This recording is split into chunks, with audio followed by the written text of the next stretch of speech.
sida ay ku waramayso warbaahinta Fox News taliyaha taliska ciidanka Mareykanka ee Africom ayaa ka digay in kooxaha jihaadiga ah ee ka howlgala Soomaaliya gaar ahaan Al-Shabaab iyo Daesh ay yeelan karaan awood ay mustaqbalka ku carqaladeeyaan ammaanka gudaha dalka Mareykanka. Hadalkan ayaa taliyuhu ka jeediyay mar uu warbixin siinayay hay'adaha ammaanka ee dalkaasi Mareykanka isagoo xusay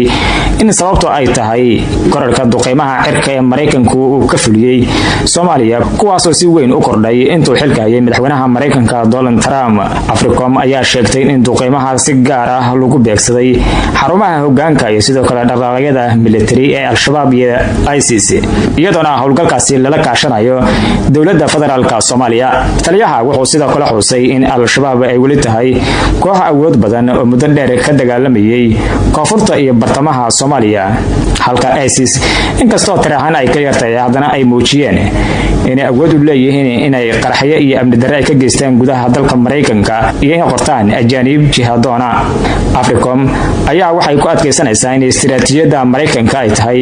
in qataraha lagu burburiyo meelaha ay ka dhasheen si looga hortago inay gaaraan Mareykanka ama danaha xulafadiisa.